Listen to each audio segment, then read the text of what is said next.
Hey guys, and welcome back to my channel. If this is your first time stopping by, you are absolutely welcome. And if you're a returning subscriber, thank you so much for stopping by once again.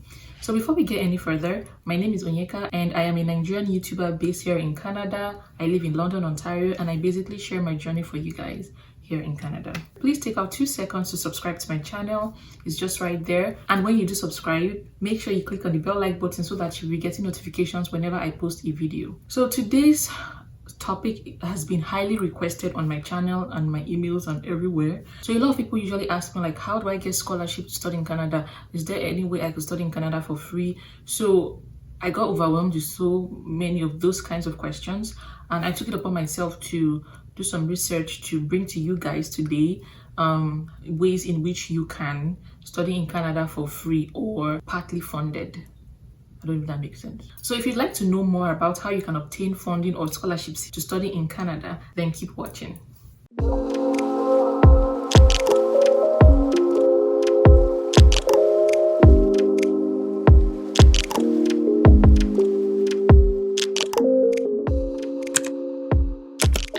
So before I start this video, I just want to give out a brief disclaimer. Everything that I'm saying here is based off of my knowledge and my research. I am no agent. I am no licensed immigration consultant. I just share my knowledge based off of my experience and my journey. So without further ado, let's get right into the nitty-gritty of this video. So one way in which international students can help finance their education in Canada is through scholarships, and these are non-repayable financial support or awards, and they tend to be granted to students with outstanding academic performance. Please take note of outstanding. So you have to be really good in order to achieve most of these kinds of scholarships. Some scholarships are usually awarded automatically for maybe people that have outstanding performances, while some you have to apply for. So please note that scholarship funding for international students who wish to study in Canada is limited, it's highly competitive, and they're usually available mostly at the postgraduate level, but there are still funding or scholarships available for the undergraduate level as well. Nevertheless, here are some tips and resources to help you explore this possibility. So after deciding what you want to study, I'm assuming this is a postgraduate situation, you need to decide what you want to study, and you need to get in contact with the financial aid office of that school. Most times when people ask me for scholarship opportunities, I usually tell them that, have you decided on what you want to do? And sometimes they tell me no, and I'm like, you need to know what you want to do first in order to search for your scholarships, because I feel like just looking for scholarship is like needle in a haystack. So by selecting what you want to study, it's sort of like narrowing it down. I don't know if I'm making sense. And you should also research for additional opportunities. Sometimes the school might not offer scholarships at all, but sometimes you can find like the Canadian government, the provincial government, not-for-profit organizations, and even private associations, they offer scholarships for some programs. Getting scholarships is, like I said earlier, is really competitive. I'm going to use the word almost impossible, but it is possible, but it is really hard. I think I know only a handful of people who have had funding opportunities, but not like the entire program covered. Maybe like they provided a huge chunk, maybe like 80%, and they just paid 20%.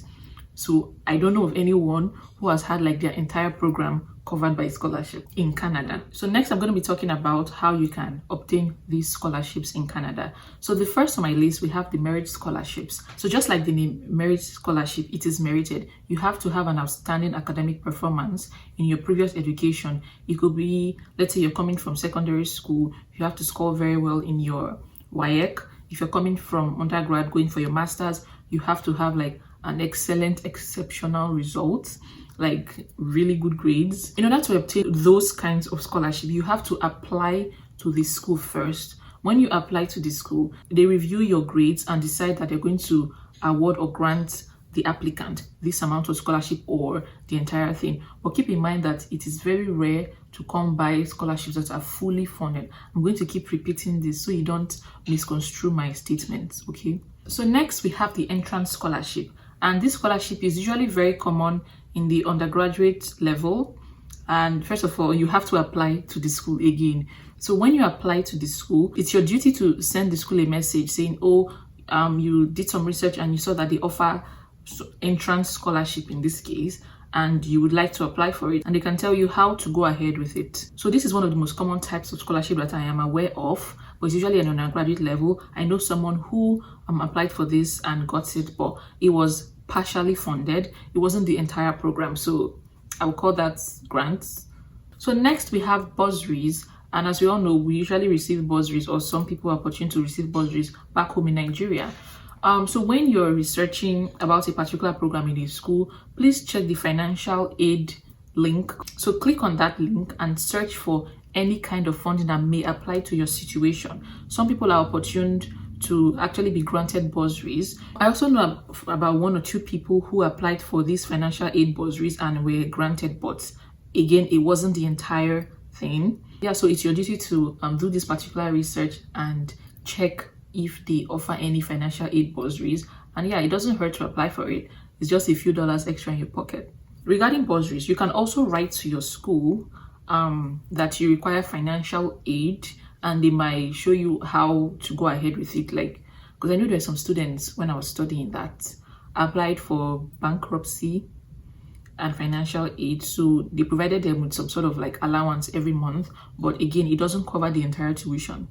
Okay, so keep that in mind. So if you're interested in this financial aid option, you can write to your school or the international body in your school, asking them to provide you with resources to apply for scholarships or bursaries. Note that you also have to be a student of that school in order to apply for bursaries. You cannot just apply for bursaries from your home country. You have to be a student in that school. So next we have the research scholarships, and this is usually publicly funded by the Canadian government, and most times you usually find this in the PhD level or master's level. Yeah, so rarely undergrad because it is research based. Assuming you're coming for your master's and your master's is thesis based, you can also send an email to the financial aid office of that school asking for scholarship opportunities in that field, and you'll be surprised that there are actually opportunities available. Please, if you're confused about anything at all, send the school an email. They will clarify things up for you. So next we have the private scholarships, and these are usually awarded by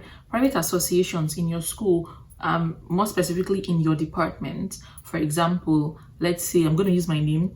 Let's say the Onyeka Asamaka Foundation, yearly they award like $5,000 to some specific students who apply to the scholarships. And from my experience, scholarship like that, they need you to have like some sort of work experience or volunteer experience that will enable you become eligible or even be granted such scholarships. So it is your duty to ask your department about the scholarship opportunities available. I don't expect anyone to know everything available in a school without asking. So again, guys, ask your academic advisor in your school. So again, guys, I'm going to remind you to check whatever school you're applying to. If you check their website, you will find a scholarship page dedicated to all the scholarships that they award to students in that school. So please do your research and click on that link on that website in that school that you want to apply for, and check the scholarship opportunities available and then apply. Good luck. I understand that a lot of people are experiencing some financial constraints and would want to get financial support. I mean, who doesn't want the financial support? So that's why I'm wishing you good luck in your search, because it is not easy. I will also try to leave a few links to some scholarships that I know about, like some government or publicly funded scholarship, in my description box. But guys, please know that it is very competitive, which I said earlier, because it is a global thing. Sorry. So imagine like thousands of people or millions even applying for like a scholarship that has like maybe 10 slots. So again, good luck. Yeah guys, so I hope I have been able to provide some useful information for you guys, and with that I'm going to end my video right here. And if you did enjoy this video, make sure you give this video a thumbs up, share this video, like this video, and most importantly guys, subscribe to my channel. Okay, so I will see you guys in my next video. Take care and be blessed. Bye.